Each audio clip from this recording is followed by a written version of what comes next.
नमस्कार साथियों। मैं पंडित शिव कुमार शास्त्री ज्योतिषाचार्य दूरदर्शन आकाशवाणी प्रोग्रामर। साथियों, एक बात बड़ी विनम्रता से कहना चाहता हूं।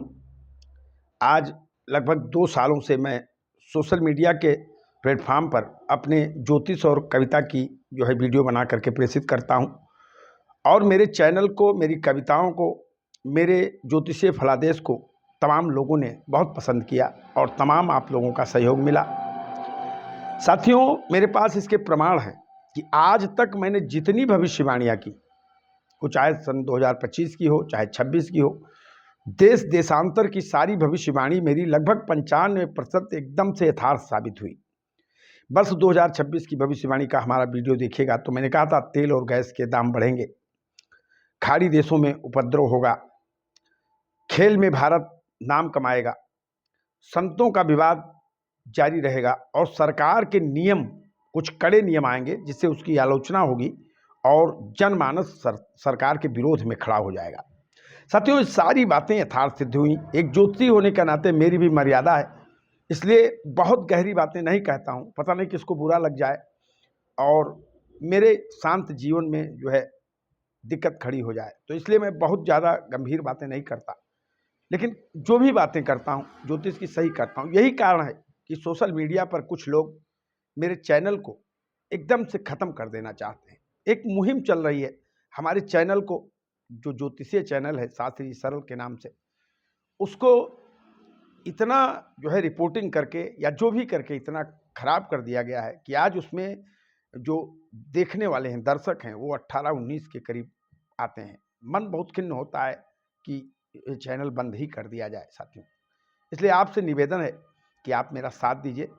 32 साल का जो मेरा पांडित्य अनुभव है, मैं उसे समाज से साझा करना चाहता हूँ। बाकी मेरी कोई रुचि नहीं, यूट्यूब मुझे पैसा दे ना दे, इससे मेरा कोई लेना देना नहीं है। और एक प्लेटफॉर्म मिला है तो मैं अपना ज्ञान बांटना चाहता हूँ और इसका प्रयास मैं कर रहा हूँ। आप मेरा साथ दीजिए तो ये ज्ञान यज्ञ मैं बंद नहीं करूँगा। दोस्तों, बहुत सारी बातें हो गई, मुझे विश्वास है कि इन बातों पर आप अमल करेंगे और आप हमारा साथ देंगे। आइए एक छोटी सी रचना आपके लिए लाया हूं, सुन लीजिएगा, सुनिएगा। एक कहावत है कि बड़ा हुआ तो क्या हुआ, जैसे पेड़ खजूर, पंछी को छाया नहीं लाग रहे फल दूर। रहीमदास जी ने लिखा है कि धन रहीम जल पंक को लघु जिए पियत अघाय, उदधि ही बड़ाई कौन है जगत पियास आ जाए। इतना बड़प्पन हो जाए कि आदमी अपनी परछाई देखने की नौबत न मिले उसको, तो अपनों का क्या भला करेगा। ऐसे बड़प्पन को लेकर के क्या किया जाए। आज मेरी कविता कुछ ऐसी ही बातों को दर्शा रही है, सुनिएगा।